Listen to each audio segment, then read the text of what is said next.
चला रेसिपीला सुरुवात करूया। आज आपण रवा आणि पोहे छान इन्स्टंट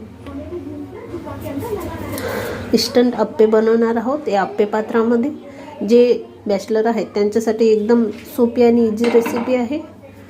1 वाटी रवा घेतलाय आणि हे एवढे पोहे घेतले, जे 1 वाटीभरच आहे आणि वाटीभर रवा, कोथिंबीर, थोडे त्यात मसाले ॲड करायचे, ते मी दाखवणारच आहोत तुम्हाला। पोहे टाकले, आता आपण यात रवा टाकूया।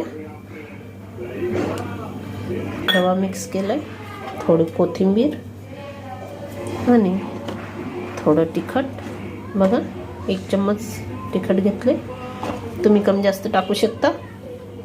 थोडी हळद, अर्धा चम्मच, थोडा कांदा लसूण मसाला टाकलाय, फ्लेवर येते छान, आणि 2 चम्मच म्हणजे 2 टीस्पून नमक टाकले, थोडीशी साखर टाकूया। आपण यात सर्व मसाले आणि थोडी मिरची बारीक करून टाकली आणि हे सर्व आता बारीक मिक्स करून घेऊया। आपल्या पॅनला थोडं तेल लावूया।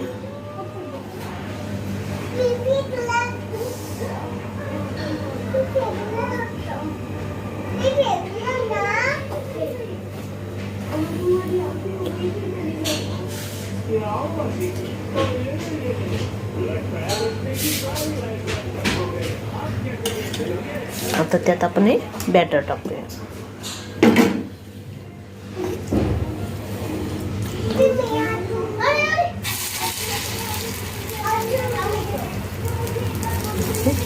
पूर्ण बॅटर पूर्ण अप्पे पात्रात टाकूयात आपण। असे हे सर्व टाकून घेतले आपण आणि आता याच्यावर झाकण ठेवून 15 मिनिटं होऊ देऊया। बघा 2 मिनिटातच कसे छान पलटून झाले, ते छान क्रिस्पी आले होते वरून। आणखी 2-3 मिनिटं याला छान शिजू द्यायचं।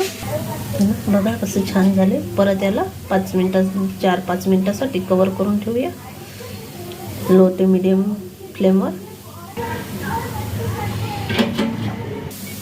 बघा अप्पे आपण छान पलटून घेतले आणि आता हे छान क्रिस्पी झाले। अशी आपली अप्पे रेसिपी तयार होतात छान, पोहे आणि रव्यापासून। बघा हे छान आता तयार झाले, पूर्ण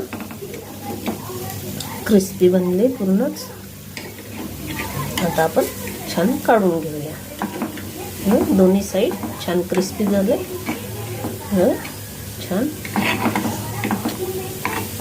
आणि चटणीसोबत छान सर्व करूया।